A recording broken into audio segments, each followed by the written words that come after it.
Muy buenas tardes, mi nombre es Carla Abadía. Muchísimas gracias al comité organizador por la invitación a participar en este congreso virtual 2021. Yo soy terapeuta físico, laboro en el Centro Nacional de Control del Dolor y Cuidados Paliativos desde hace 19 años y nosotros brindamos atención a pacientes hospitalizados en el Hospital Rafael Ángel Calderón Guardia. Nosotros hacemos interconsultas y me parece que es muy importante abordar un tema que creo que podríamos tratar de forma integral los profesionales en el área de la salud. Es por eso que escogí este tema que se llama atención de terapia física en pacientes paliativos hospitalizados. Espero que sea de gran beneficio para todos los participantes. Pues bueno, sin más preámbulo, le vamos a dar el inicio. Bueno, ¿qué hace un terapeuta físico paliativo en un paciente hospitalizado? Bueno, pues es una atención hospitalaria que va a estar de acuerdo con la condición del enfermo terminal. Bueno, el paciente está ingresado, está internado y se van a llevar a cabo impresiones diagnósticas que son individuales. Vamos a desarrollar procedimientos terapéuticos que son muy importantes en el bienestar del enfermo. Entonces, esta imagen yo la pongo porque me parece muy bonito relacionar, bueno, muy bonito no, me parece que tiene muchísimas similitudes un paciente hospitalizado con un astronauta. Y ustedes dirán, bueno, Carla, ¿por qué pondrá eso, verdad? Resulta ser que los astronautas cuando van al espacio hay un montón de cambios fisiológicos y emocionales que sufren por no estar en el hábitat de la Tierra, o sea, por la gravedad. Entonces, si ustedes ven en las películas, los astronautas y en los estudios, el astronauta no puede caminar, ¿verdad? Entonces, tiene muchísimas alteraciones físicas. ¿Qué podríamos decir? ¿Qué es lo que ocurre cuando hay un paciente que ingresa al hospital? No está en sus condiciones habituales, ¿verdad? Hay afectaciones con solo el hecho de estar en el ingreso hospitalario, o sea, en un hospital, que afecta la parte funcional, la parte emocional y que es importante que tenemos que conocer qué cosas podemos hacer para prever las complicaciones y el deterioro que puede tener un paciente una vez ingresado al hospital. Entonces, podríamos decir que existe un fenómeno que se llama deterioro funcional hospitalario y se va a caracterizar por al menos una pérdida de una de las actividades básicas de la vida con respecto a la funcionalidad previa al inicio de la enfermedad aguda. ¿Eso qué quiere decir? Que el paciente ingresa, ¿verdad? Y pues se le deben de hacer como un cuestionario, como una indagatoria sobre cuáles eran las condiciones que el paciente, con las condiciones físicas con las que el paciente ingresa, ¿verdad? Tiene factores de riesgo asociados que pueden ser modificados durante la hospitalización y es muy importante identificar de forma temprana y oportuna cuáles son los pacientes que tienen mayor riesgo a este deterioro funcional, ¿verdad? Entonces, en cuanto a la epidemiología, ¿qué tan frecuente es? Bueno, en cuanto a la prevalencia, tenemos que un 35 a un 70% de los pacientes mayores de 60 años la van a padecer. Y en cuanto a incidencia, al ingreso hospitalario, entre un 35 y un 50% de los pacientes presentan un deterioro funcional hospitalario.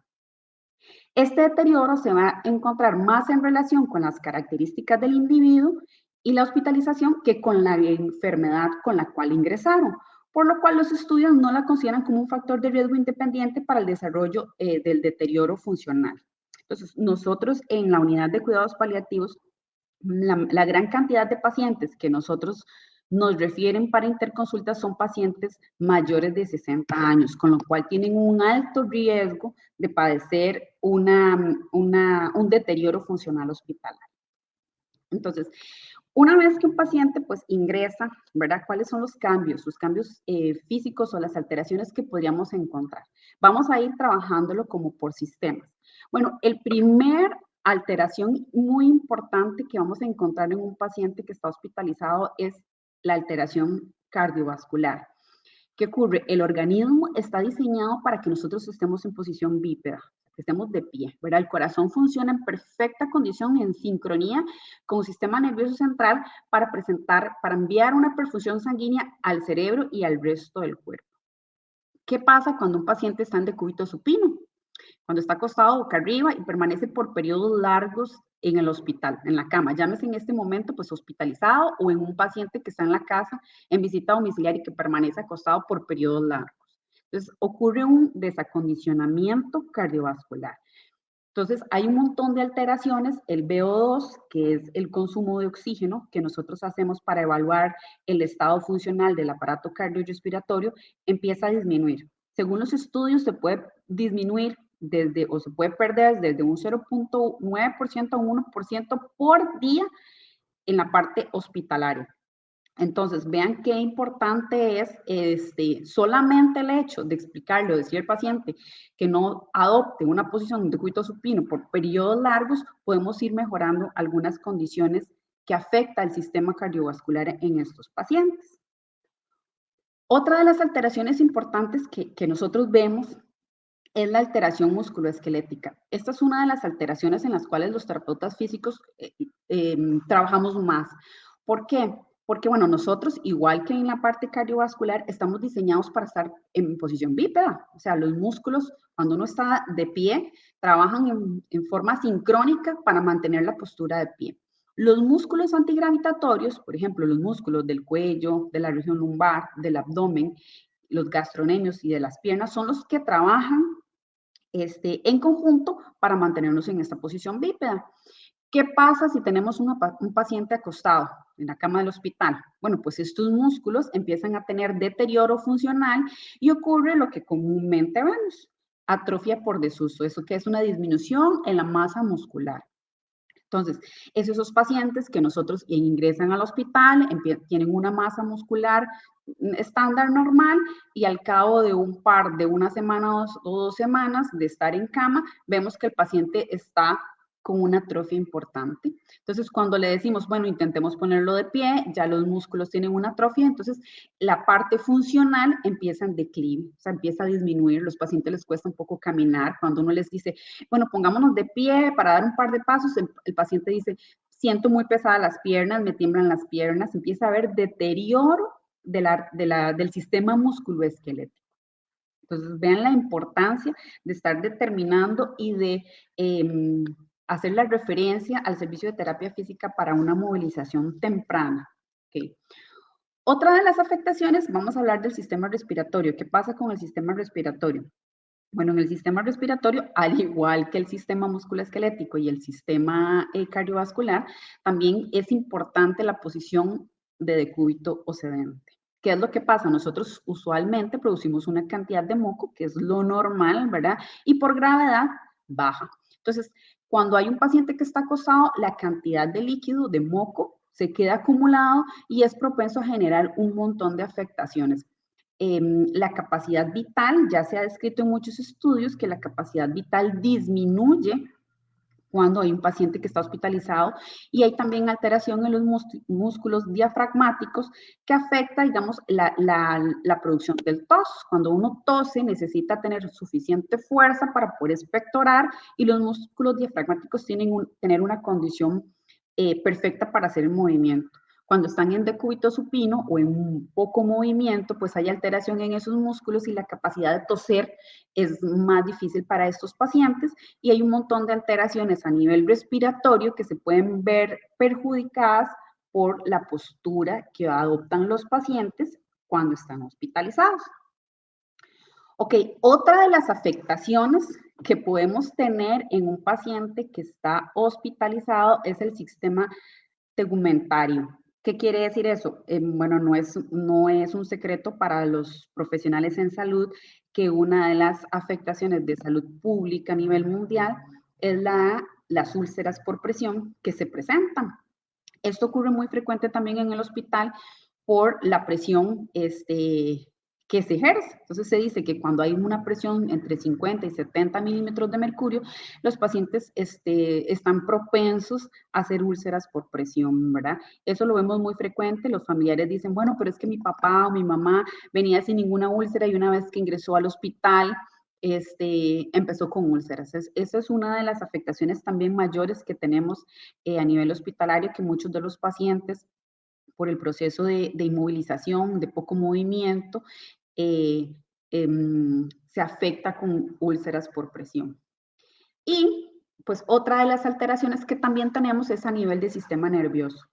Ya hay muchos estudios también que comentan que hay algunos pacientes que presentan alteraciones emocionales, dificultad para dormir, la habilidad emocional, y hay un porcentaje no despreciable de pacientes que hacen delirio. Entonces vean cómo cada uno de los sistemas, solamente por estar en una postura en decúbito supino, o sea, acostados, sin ningún movimiento, cómo altera los diferentes órganos y sistemas de nuestra vida, ¿verdad? Y cómo con algunas cosas sencillas y con algunas recomendaciones en cuanto a postura, en cuanto a movimiento, podríamos mejorar las alteraciones que padecen estos pacientes cuando están hospitalizados.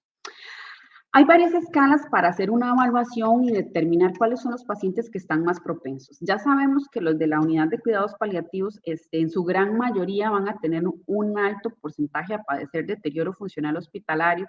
Nosotros en el centro, las interconsultas están realizadas por un médico paliativista y en su gran mayoría, yo me atreví a decir que tal vez el 90% de los pacientes que son de cuidados paliativos o que tienen alguna enfermedad por dolor crónico, son referidos al servicio de terapia física, con lo cual nosotros le damos un abordaje muy temprano al paciente, ya sea que el paciente después del egreso hospitalario se vea en visita domiciliar, o puede ser que al egreso hospitalario el paciente continúe en la consulta externa. Entonces, hay una herramienta que fue de las primeras herramientas para hacer la evaluación del deterioro funcional hospitalario, que fue validada en el 96. Es una escala bastante sencilla que está compuesta por 3 puntos, ¿verdad? El primer punto es, hacen una evaluación de la edad, o sea, los pacientes que tienen entre 75 y 84 años, el riesgo sería un 1, menos de 75, digamos, el riesgo sería 0 y mayor de 85, 2. Ellos hacen una puntuación. Después hacen una valoración del nivel cognitivo con el mini mental y también hacen una valoración en cuanto a puntaje y le dan una puntuación de 0 a 1. Y después también hacen una evaluación del deterioro de las actividades de vida diaria, le ponen una puntuación, ¿verdad? De 0 o de 2, y al final se hace una sumatoria para poder calificarlas en categorías de alto riesgo, intermedio riesgo y bajo riesgo, porque no todas las unidades a nivel hospitalario cuentan con terapia física y no todas las unidades de cuidados paliativos cuentan con terapia física. Entonces, la idea o el objetivo básicamente de esta charla también es poder determinar cuáles son los pacientes que tienen mayor riesgo y poder hacer una referencia, una intervención oportuna para evitar las complicaciones que puede generar la inmovilización o la estancia hospitalaria en estos pacientes. Esta es una de las primeras escalas que se realizaron, pero también existen diferentes escalas. Está también otra escala que es una herramienta válida, que es el Sherpa, que cuenta también con 5 ítems, que es la edad, la dependencia previa a las actividades de la vida diaria, las caídas que tuvieron en el último año, el deterioro cognitivo, la autopercepción del estado de la salud y también la clasifican en riesgo bajo, en leve, alto y moderado. Entonces, hay ya varias escalas establecidas que nos pueden servir para identificar cuáles son los pacientes que tienen mayor riesgo. Bueno, en cuanto a los estudios, hay varios estudios, casi todos los estudios que encontré en cuanto a sistemas, revisión sistemática, metaanálisis y estudios sobre la eficacia del ejercicio en los pacientes, casi todos los estudios estaban relacionados con los pacientes hospitalizados de la unidad de cuidados intensivos y también en pacientes adultos mayores, ¿verdad? Había muy pocos estudios en cuanto a los pacientes de la unidad de cuidados paliativos. Sin embargo, estas referencias son muy importantes. Este estudio, esta revisión sistemática fue del año pasado y ellos hicieron una evaluación para ver si el ejercicio tenía algún efecto positivo en los pacientes que estaban ingresados en una unidad de cuidados intensivos. Ellos hicieron grupos y algunos les hacían ejercicios, hicieron dos tipos de modalidades, unos les hacían ejercicios individualizados y otros hacían ejercicios estándares a nivel hospitalario. Bueno, pues al final, en la conclusión, se determinó que el ejercicio físico, acompañado de estrategias de terapia física convencionales, mejora el estado de los pacientes críticos, aumentaba el rendimiento motor funcional de los pacientes y disminuía la mortalidad en las unidades de cuidados intensivos. Vean qué importante es un abordaje temprano, oportuno en esos pacientes. Después, en otro artículo que salió en el 2019, hicieron la investigación sobre la asesoría que daba un terapeuta físico en los pacientes mayores hospitalizados y la importancia de mantenerse físicamente activo durante la hospitalización, ¿verdad? Porque lográbamos reducir el sedentarismo, aumentar el paso de los pasos diarios y preservábamos la movilidad. Eso fue un ensayo aleatorio y igual hicieron estudios sobre los pacientes, cuáles eran también las barreras que encontraban los pacientes. Ese me pareció muy interesante porque le preguntaban a los pacientes que por qué el movimiento era mínimo, porque habían algunos pacientes que inclusive podían movilizarse por sí solos y siempre estaban en la cama, ¿verdad? Entonces, dentro de las barreras que los pacientes comentaban eran que les daba miedo a caminar por tener porque se les pegara algún proceso infeccioso, les daba miedo levantarse de la cama porque si pasaba el médico en las rondas no lo encontraba en la camilla y por tal vez alguna complicación propia también, por miedo a caerse, ¿verdad? Entonces hay muchísimos pacientes que ingresan al hospital y piensan que ya estando en el hospital tienen que estar acá acostados con el mínimo movimiento. Entonces, en ese artículo fue muy interesante cómo también describían las barreras que tenía el paciente para la movilización durante el internamiento. Bueno, pues en este artículo concluyeron que los pacientes en edad avanzada, la adición de un consejo de un terapeuta físico sobre el mantenimiento de la actividad durante la hospitalización aumentaba el nivel de actividad física y prevenía la pérdida de la movilidad, ¿verdad? Bueno, pues como conclusión, podríamos decir que el deterioro funcional hospitalario es una entidad clínica muy frecuente que tiene múltiples complicaciones asociadas, por lo cual en las últimas décadas ha cobrado mucha importancia. A pesar de la evidencia, en nuestro medio aún falta crear mucha conciencia en el personal de salud sobre la identificación de los pacientes en riesgo, los factores modificables y la intervención temprana. Es muy importante, yo sí quiero hacer la salvedad en este tema de cómo el movimiento, inclusive en los pacientes que están en la unidad de cuidados intensivos, ¿verdad? Que pasan sin ningún movimiento, cómo el movimiento, la postura pueden mejorar increíblemente la funcionalidad y prevenir un montón de afectaciones secundarias de una patología primaria. Muchísimas gracias y espero que haya sido de utilidad la conferencia.